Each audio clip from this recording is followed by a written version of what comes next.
A lot of people would recognize that tornado in Lincoln County. Now, often when people think they've come across a tornado, it's proven later that they were mistaken. Well, tonight, there's no doubt the folks in Waynesburg, that's in Lincoln County, that we spoke to, saw, heard, and felt a twister. When golf ball-sized hail stopped pounding his mobile home, Jason Peele stepped outside. Something worse was coming. And I yelled in the house and said, "Come on, let's go."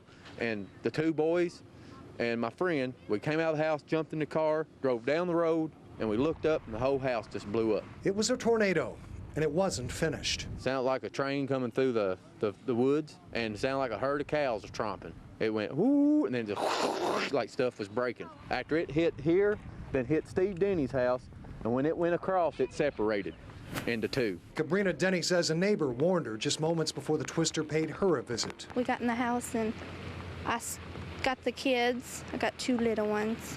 I laid on top of them, I held onto the door, and that's all I remember. The Denny's home was sturdier, but the tornado still lifted it off its foundation. The roof was damaged, the barn out back blown away, and the Denny's don't know what became of their dog. But none of them were hurt. I'm blessed. Back at what once was the Peels' home, everything inside is outside. Steps lead to nowhere. A picture frame is empty. Their dog, Sasha, is missing too. They return while we take pictures. Picture of you and Bubby, isn't it? Yep. To find leftovers from their life before the tornado changed it. Angel, my mom's angel. Yes. Some are enough to raise a smile. Somebody else's stuff too? Yeah, it has to be. We don't have a little girl. At 6:38, they find something else. Mommy, your birds are gone. Or rather, Sasha finds them.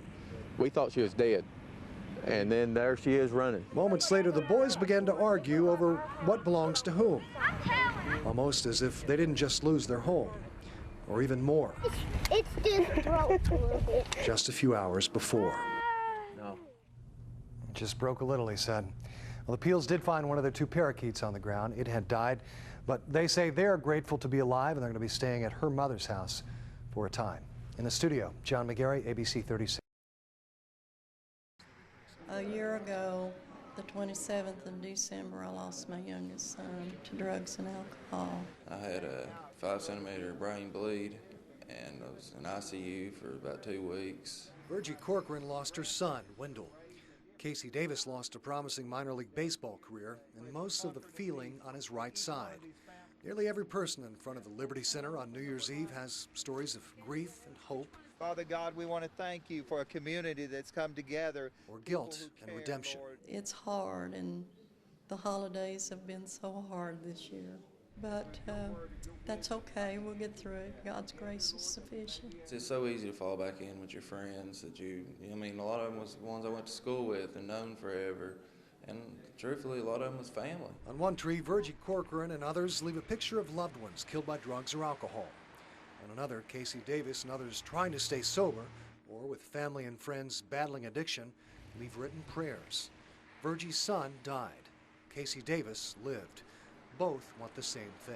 If there's anything that I can do or say that would help one person, it would be worth it all. I'm here hoping to help anybody that was, willing to get help. I mean, I needed it myself, and I've got help. In the darkness, a prosecutor stands next to men he helped jail. So does the jailer. Both support the Shepherd Shelter, which helped rehabilitate some of these men, and the Liberty Center, which will one day be a temporary home for people like Casey Davis and a resource center for others. By now, you may have guessed what Casey hopes for in the new year. Sober life, for one, and I hope I can help anybody that wants to get help. Between this place and Shepherd Shelter, they've been great to me.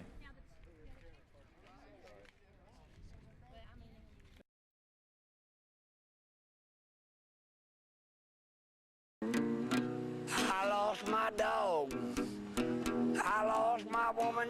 Cameron Froge is one of many who'll be bunking at the Hope Center on the coldest night since March.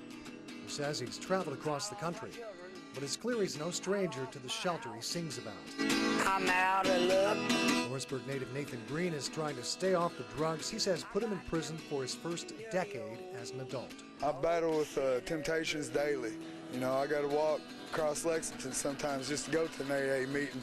I got to go through some neighborhoods that I know there's dope in, and I got to I just got to keep walking. And it never ends. On bitterly cold nights, the Hope Center fills up and sometimes spills over. Local churches house the homeless and recovering too. This is family, friends. This is warmth, shelter, food, a bath, medicine when I need it. This is everything I need. That and his guitar. Nathan Green reached bottom in prison. He says he's been clean for 2 months, and this time he'll stay clean. I never wanted it. This time I'm up here on my own because I'm ready to change my life. I lost my children. I lost my house. On this night, more than 100 men will sleep here to stay alive or stay out of trouble. Some will leave their troubles behind eventually. Others will leave when it warms up and do the things that brought them here in the first place. I got them dirty old Hope Center blues.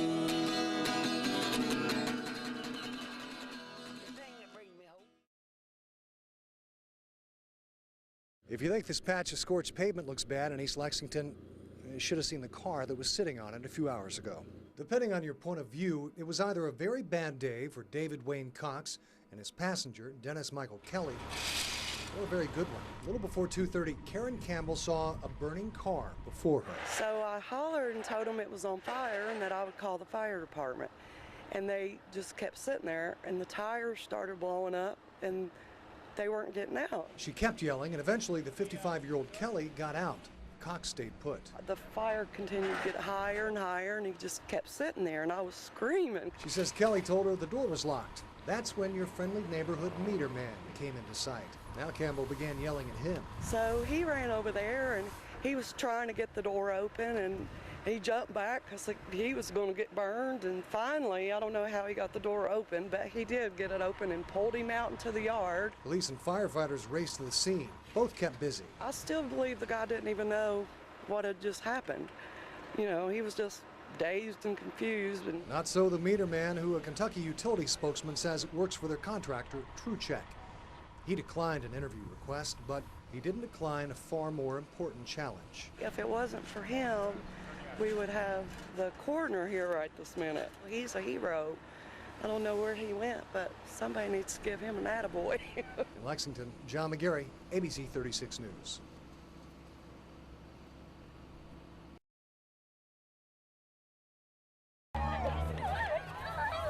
I'm having a pretty good day. As he watches his son and the other kids hunt for eggs, Put in your bucket! perhaps Mark Portwood thinks of another Easter 6 years ago. We was having our Easter dinner and our Easter egg hunt, and Mark had just left the house when it was over, and about 5 minutes later I get a call that he had had a wreck on Old Frankfort Pike. He had to be cut out of his truck. His infant son, now 7, had only a broken wrist. Portwood was flown to UK hospital. His mother says doctors gave him a 5% chance to live, and less than that to live a normal life. They would always tell us the worst, but we would never give up on him. Open your eyes! After brain surgery, Portwood suffered 3 strokes. He spent 5 months in intensive care. Brain damage left him susceptible to wide temperature swings. He can't blink without trying, so often he keeps his eyes shut. You gotta open your eyes. Sometimes he has trouble swallowing the food his parents feed him. Another bite? But just days after that terrible Easter, something happened that Tina feels saved them all. Happy Easter. And I just had this feeling to come over me that like God had touched me, and I just knew he was going to be okay. My sisters, they would come in and see him, and they'd go running out crying, and I'm patting them. He's okay, he's going to be okay. Of course, he's not okay, not the way most people would describe it. What, you going to arm wrestle? Hell yeah. But his parents say he is getting better, though he tells terrible jokes. So what do you call a cow with no legs? Cow with no legs. I give up. Ground beef. Mark says he will walk again, perhaps to stand up and rub. Okay, Wildcats, go Big Blue, go Big Blue. Shoot the 30, shoot the 30. Oh, did you get them for me? And maybe a year from now, or 2, or 3. I would like to go out there and Easter egg hunt with him. You think that'll happen one day? Yes.